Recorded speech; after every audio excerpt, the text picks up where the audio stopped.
Mazone in the process of opening a brand new practice, wellness-based practice in Bath, using lifestyle measures, integrative medicine, that sort of thing. He is a wealth of knowledge. He's also just a really nice guy. As we've gone throughout this course, I will ask people, what are some of the things that you're interested in learning about? And from time to time, I hear the same thing. I'd like to hear about the biome. I'd like to hear about the gut. I'd like to hear about... So Dr. Mazone is here to talk with us about some of those things. I'm glad to be here tonight. This is some of the whys, right? So we've learned about some of the fun part, which is the food, right? And the enjoyable part. But a lot of times, in order to make good choices, we have to understand the whys, right? Because when you understand the why, it's easier to make those choices. So let's start out with some questions because I like it when it's interactive. I think we learn a lot more. And so we'll start there. The talk tonight is about our intestinal tract, right? We're supposed to do this in 20 minutes. Wow, takes us a little longer to digest our food than to do that, and there's a lot going on in that digestion. So we're going to do our best to do that tonight. As Cheryl has said, I'm starting Dayspring Integrative Wellness in Bath, and it's a lifestyle wellness center where we focus on integrative medicine. And you think, okay, what's that? How's that different from alternative? How's that different from osteopathic? I've heard all these names, and I don't know what they mean. We'll talk about that a little bit tonight. We'll start with the concept of vinegar because it's directly related to what's called the microbiome. So let's break the word down. Microbiome, small life, right? It's interesting to know that we actually have more small life in us than our own body cells. We're completely dependent on the fact that if we don't have healthy bacteria, we die. If we don't have healthy bacteria, we don't break down our foods. We don't get the nutrients that we need and we don't get healthy.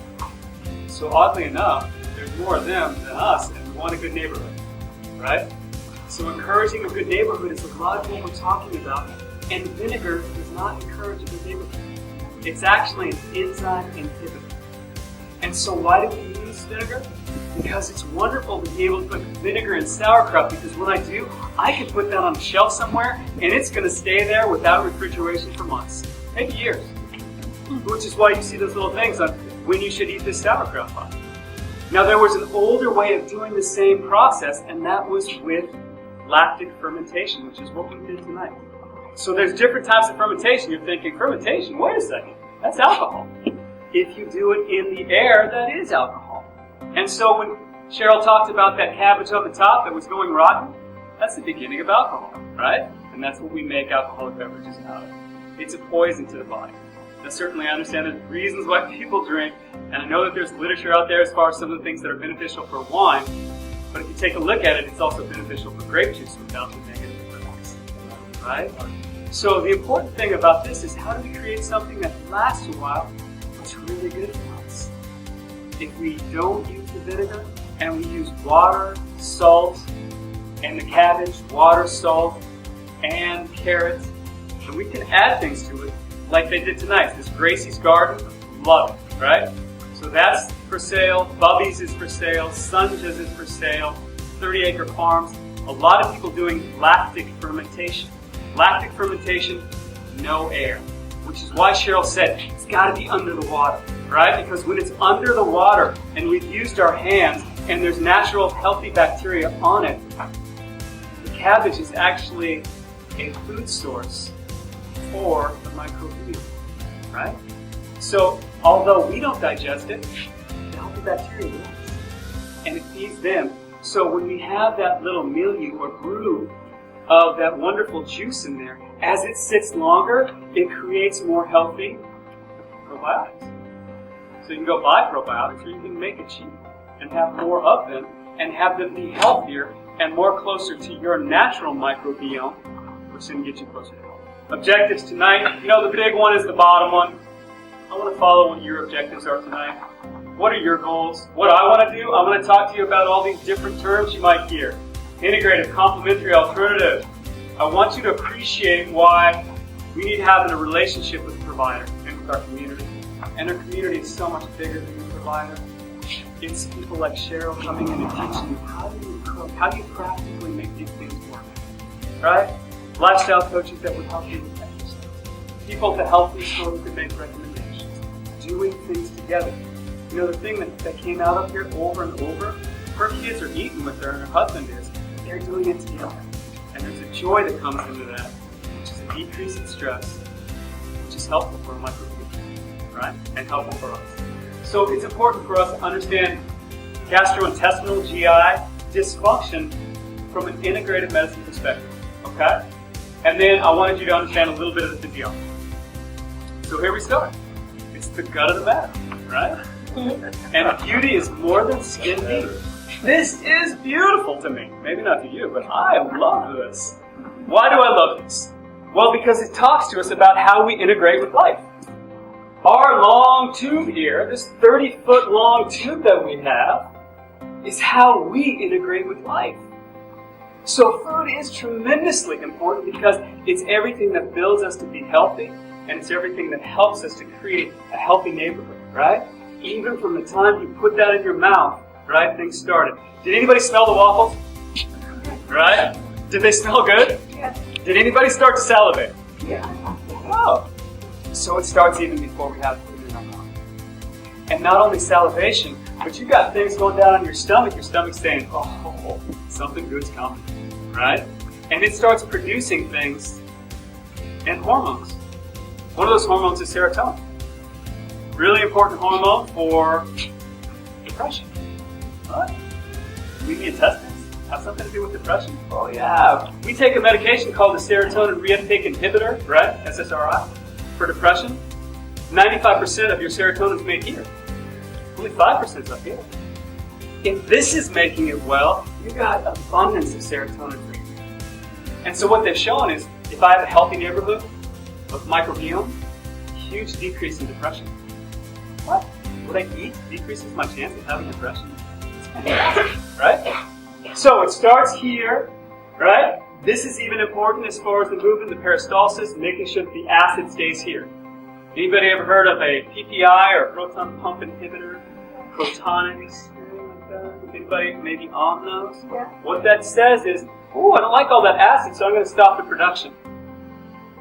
That can be helpful in certain instances. Long term, that's not helpful at all.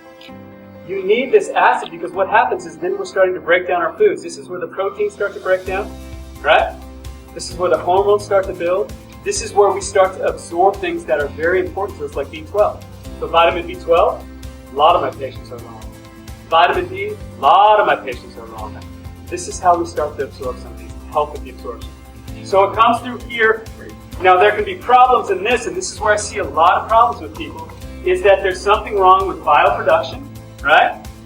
Which is gallbladder removal or lack of bile, something wrong with the liver. This is the pancreas, something wrong with the enzymes that the pancreas produces to break down our food, right? You continue down further, it goes from the duodenum to the jejunum. That's where we absorb a lot of our food, right? It goes to the ileum down here, also some absorption of different types of minerals and nutrients. And then it takes this big shift from the small intestine to the large intestine. We have two different intestine groups, and they're hugely different, and it's important not to look at them as the same. Okay? So this is why it's really important when we have our meals to make sure there's not too much fluid, but a little bit of fluid. And also why it's important that we drink between meals. Because when you have that fluid, it does two wonderful things. It slows down all the food in the small intestines.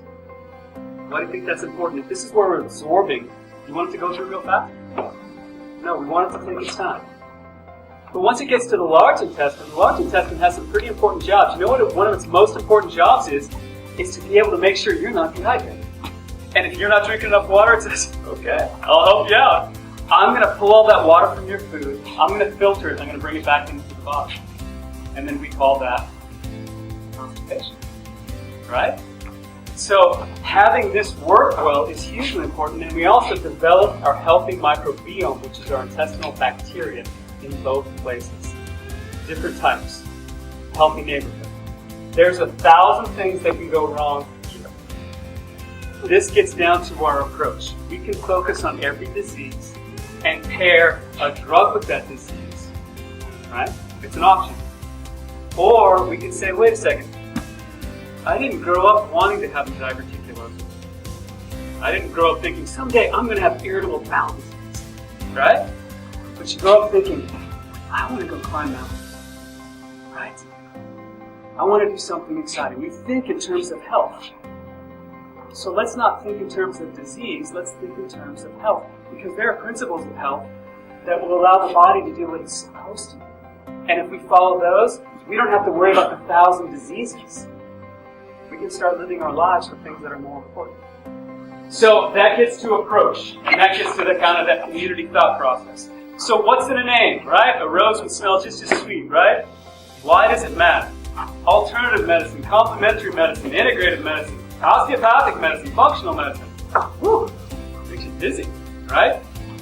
Really, what does it boil down to? This is what we talked about. It's a search to find medicine that facilitates health and doesn't focus on disease. I can't tell you don't have disease. I can say let's focus on health. So let's just do a quick rundown of what this means. You know, there's been a lot of changes, and some of this is because of our government as far as the way they name things. Alternative medicine was started from a movement that basically said, Western modern medicine bad, right? We need something else. Pretty black and white, right? So then we said, well, you know, there's some good parts to Western medicine. We diagnose really well. We treat certain diseases fantastic. Do we really need to throw it out and just replace it? That's where complementary medicine came in. Complementary said, can I do something that complements what we currently have? And then we thought, well, maybe that's not enough. Maybe we should change it to integrative. And the concept of integrative is this. Integrative medicine, and I'll read it to you, is a healing-oriented medicine that takes account of the whole person, the body, the mind, and the spirit, including all aspects of lifestyle. It emphasizes a therapeutic healing relationship, not just with your doctor, with your spouse, your family, yourself, your community, right? And it makes use of all the appropriate therapies, all of them, both conventional and alternative. I like this definition. What it says is let's take a look at what works and let's use it. And so that's what we kind of talk about. Osteopathic is my foundation. This is why I like it, because osteopathic, does this sound familiar? We look at the body as mind, body, spirit. We look at it as an ability to heal, that is designed for health. We believe that the way that the structure and the function works is together. And we believe that rational treatment for any individual is based on the functions. Do you see a pattern? It's just good medicine, right? Now we talk about functional medicine, which I also do a lot of functional, and functional says the same thing. The neat thing about functional medicine is this part. Functional medicine really tries to take a look at the root causes. It never tries to give you something that is going to be just something for a symptom, but it takes a look at why we have what's going on. Alright, so what? Alright, how do we apply this practice? Right? You can get too much in your brain. We need to go down. Well, first of all, we have to spend some time really finding out what the issues are. So if you're going to spend time with a provider, or you're going to do this yourself, really spend time in thinking about what are your health goals, right? What's going on, and do it chronologically. You know, Cheryl brought up something really huge tonight. Her daughter had antibiotics first week of life. I cannot tell you how many problems I see that are related to the start of antibiotics, where the microbiome, the healthy bacteria, never got released. So think back about some critical times in your life when you had health and when you didn't have health, and what were some of the changes. And I can guarantee you that part of this is going to be what you eat, right? Your nutrition, your water intake is going to change. Okay? Then we got to come up with a plan to seek help. So we got to do some labs. Sometimes with the GI, we got to do some stool samples, right? But not this time. So it says, that's not quite the stool sample we had in mind, Mr. O'Donnell, right? So I like to do a systematic approach to this. It's called the 5 R's. It makes sense. If you were sitting on 5 tacks in your seat, you would be uncomfortable, right? All right.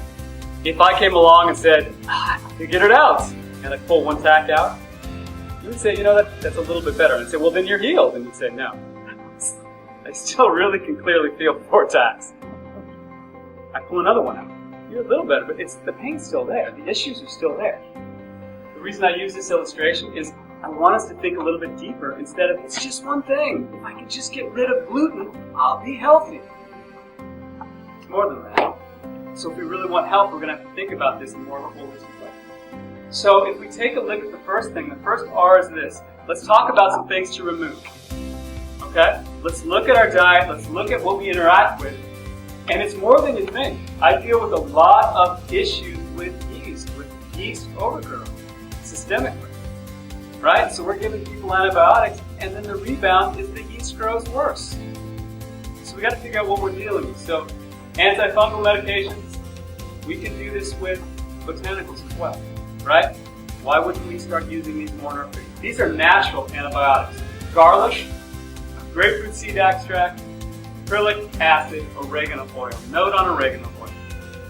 Very powerful oil. Something that needs to be done. It's one of the most powerful antifungals and antibacterials in the botanical world that we have. Must be careful with this, but it's also phenomenal. This is a great oil, and it's a great thing to have in your diet, right? So I'm Italian, right? So getting oregano, making sure it's in your diet, making sure it's fresh, you can get it, great. The thing that we focus on a lot of times is bacteria, and certainly there are issues with that, and this is the unhealthy neighborhood, but there's other bad players in our neighborhood, and that's why I wanted to get to this point. It's not just bad bacteria, right? It's the yeast. It's also parasites. There are parasites living in us most of the time, right? Blastocystis in most people, right? It's a small parasite. It's normally, if you have a strong immune system, it's fine. If you don't have a strong immune system, it can be devastating. Right? So thinking about what are we exposed to, what might be causing some of these gastrointestinal problems, and how could we remove them? The next one's called SIBO. It's small intestinal bacterial overgrowth. And it's an issue where we end up having too much of the bad neighbors and not enough of the good ones. So we just talked about the cabbage tonight. Good bacteria love cabbage, right? What is bad bacteria? Sugar, and the more the better. What's yeast like? Sugar. These are the guys that are in the middle aisles in the grocery store, right? And you might see them, some of these like yeast and other things, they're cruising the processed food section, right? That's what they like. Healthy foods in their natural form. There has never been any diet ever proven to eat better than that. If you take a look at even elite athletes, take a look at Tom Brady, one of the oldest guys in the sport.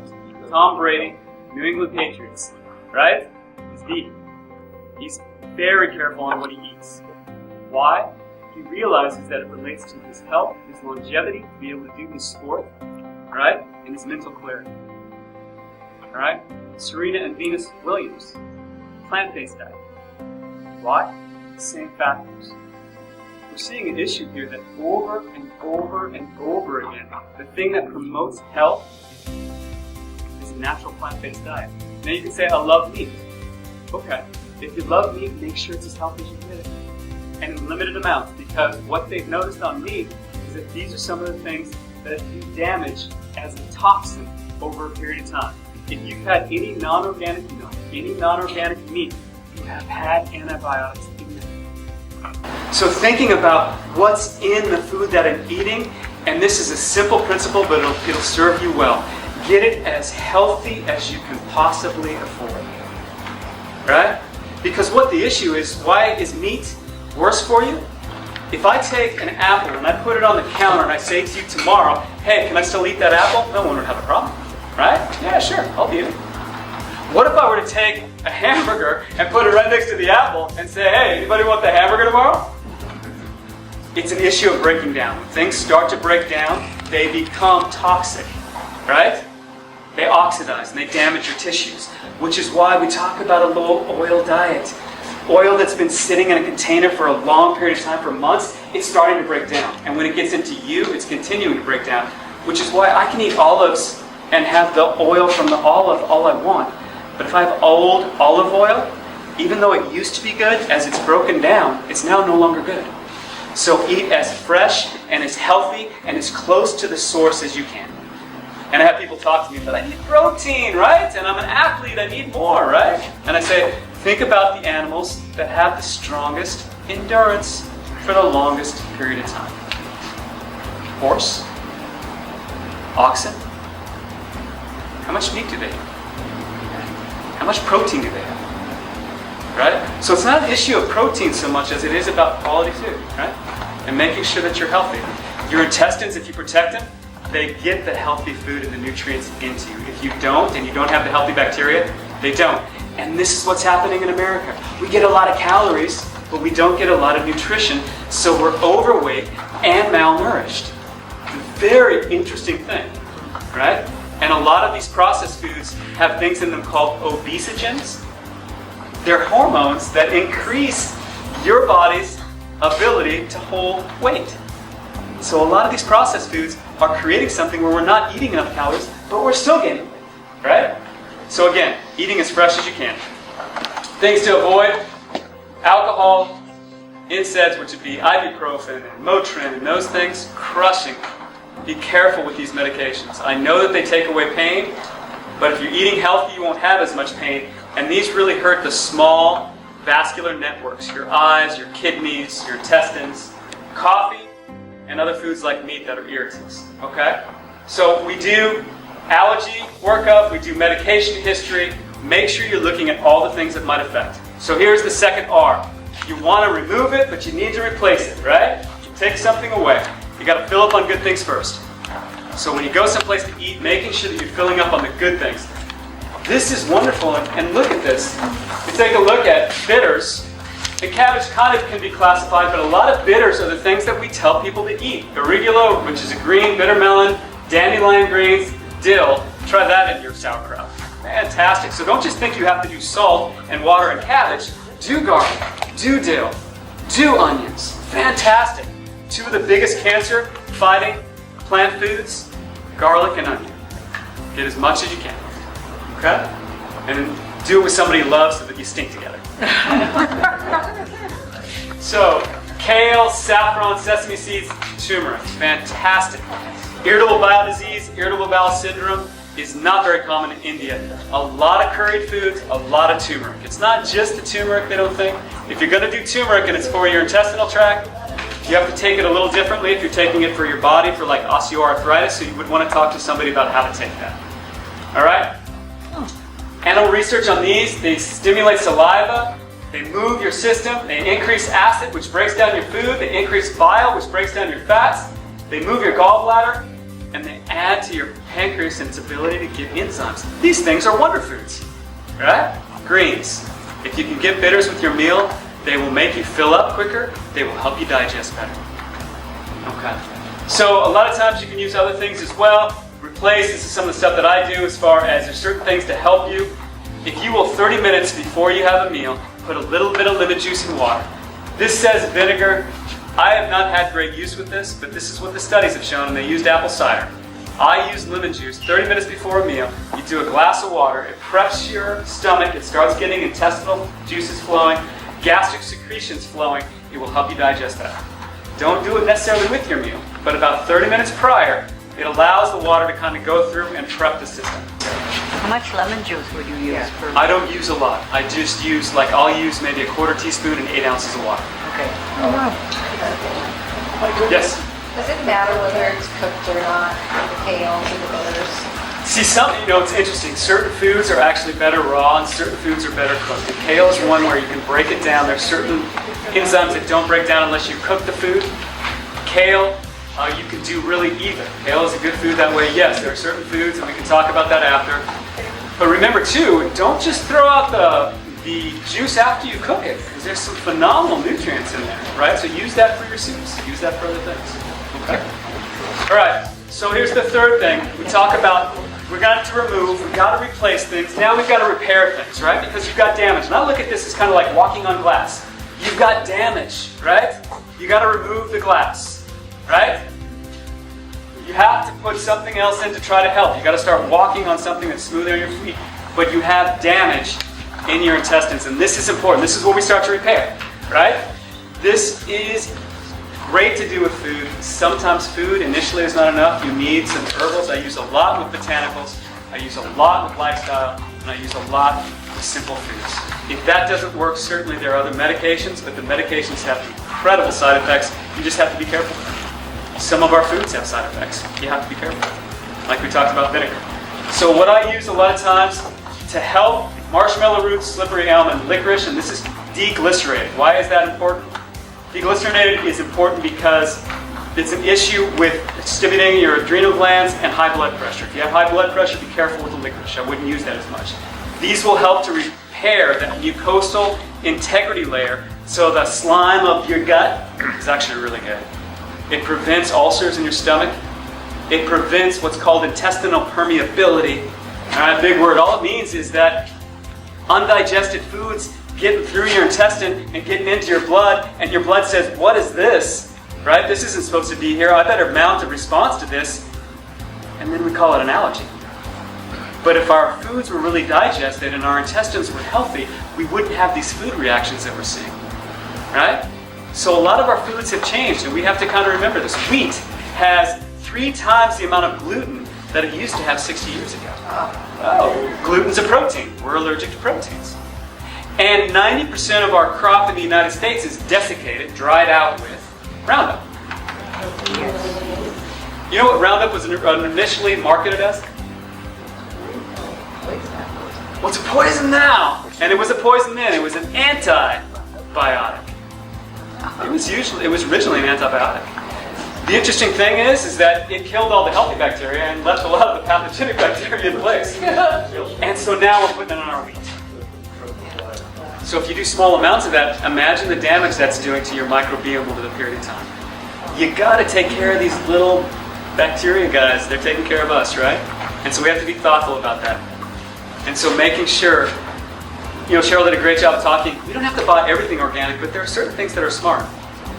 And I would recommend there's a site called EWG.org, Environmental Working Group, EWG.org. They have what's called a Clean 15 and a Dirty Dozen. Clean 15, fine, go ahead and buy them. They don't have to be organic. Dirty Dozen, should be. Okay? Anything where you're eating what might be sprayed, really try to avoid that. Right? Because it's expensive and we want to make sure that it's useful. Okay, so foods, prebiotics and probiotics, we're talking about that, and I'll talk about the distinction. These are some really healthy restorative foods. Berries and apples. You really want the skin of the apple. Okay, that's very restorative to the intestinal tract. Oats, we just made those tonight. Anti-inflammatory spices. Right, a lot of your roots. Turmeric is a root, cinnamon is a root, both very restorative. Mint, very restorative. Okay? So there's certain other things that we can use as far as supplements. We don't have enough time tonight, but I'll talk about some of those at another time if we have a chance. Certain things that you should think about, and this is what I wrote up here. If you want to decrease the inflammation, vitamin D, omega-3 fatty acids, exercise. Exercise is the wonder drug if you want to really repair. And it doesn't have to be, I'm going to run a marathon. It just has to be, I'm going to go for a 20-minute walk, and I'm going to push myself a little bit. That's fine. Most days per week. It really is. That exercise is going to regenerate cells and rebuild your immune system. So why are prebiotics and probiotics important? This is the neighborhood, right? So this guy is saying, hi, I'm Don. I'm moving in next door. I hope you're not one of those nosy neighbors who calls the cops every little time they hear gunfire. Right? The concept is you got to have healthy neighbors, right? Remember, and this is an important point that people often mix. Prebiotics are not the same as probiotics. Prebiotics are the food that feed the probiotics. The cabbage was a prebiotic. The healthy bacteria is the probiotic. You can take probiotics, but probiotics are just going to really break down the food. You need to eat prebiotics if you're going to change your microbiome. You have to eat healthy foods and allow those healthy foods to build up your probiotics. Okay? So it's important. You can't just think, yeah, but I'm taking probiotics, I don't have to eat well. It doesn't work that way. You're just taking kind of what you need. It doesn't really re-inoculate you. What does? Healthy foods is the biggest important thing that you can do. So this is what we're talking about. Prebiotics and probiotics both. Having a healthy green, having some kind of lacto-fermented food at least once a day if you're trying to restore intestinal health, very important. Right? If you take a look at what Cheryl made tonight in the sauerkraut and you compare that to a pill for your probiotic, the juice inside the cabbage is an order of magnitude higher, meaning if it was 100, right, in the capsule, it's 1,000 bacteria in that brine. You can't buy a better probiotic than you can make, okay? So if you're thinking these little pills is what I need, you can use them. But really the thing that you need, healthy food and some kind of healthy fermented food, okay? All right, so health shop here, this just cracks me up. So this is friendly bacteria. It says special offer, buy 4,732,498 and get one free. So the probiotics we talked about, this is really what the probiotics do. They're helpful for detoxification, and that's huge because we are exposed to so many toxins. We need to get them out of our body. It helps with absorption of vitamins. It helps with digestion because they pre-digest our food for them. That's what the cabbage, the sauerkraut is. It's pre-digested for us. That's why it's so important. It helps with our immune system. It helps fight infection. You know, they've done great studies where they've changed diets on mice. And the diets that had probiotics and the ones that didn't, when they look at the mice later, and they did this also with exercise, the mice that didn't have these healthy effects filled with tumors. The ones that had these, none. And it's very, very interesting to see what happens to a body when it has what it needs or when it doesn't. And then it decreases this whole leaky gut system syndrome, so you might find yourself not as allergic to the things that you were previously. Last thing, and this is important. Rebalance and restore. It's not enough just to eat, right? You've got to be well with your relationships. Looking at you as not just a body, but a body. You have emotional interactions. How are those going in your life? There's a spiritual component to all of us. Now, I can't tell you what your spiritual walk. I know mine, and I know I'm comfortable with mine. It's a huge part of my life. It's a huge part of our lives because it's how we work together. So taking a look at your entire person and then coming up with that question. If I could ask you one thing tonight, this is what I'm going to ask you. When you get home tonight, I want you to write down one thing. For you, what is health? Right? Not what are you running from? Not I've got this problem, this problem, this problem, this problem, this problem. What does life look like healthy for you? What is your goal? What are you going after? How can you restore that balance? Because all of us have goals and hopes and dreams, no matter where we find ourselves. That's the important thing to focus on. Even for our immune system, they did a great study on the immune system. They had pregnant women come in for the flu shot. They told them to think about, for 6 minutes, one of the worst parts of their life, and then they gave them the injection. Another group, 6 minutes, think about something wonderful, gave them the injection. They had them come back 6 weeks later. The immune response to the people who thought healthy thoughts, over 50% better than the people who didn't. 6 minutes. It's a huge, huge part of our life. How we think impacts our health and what we eat. And when you're thinking about what you're going to choose to eat, if you're thinking about it from a health perspective, instead of a disease perspective, it will change your behavior.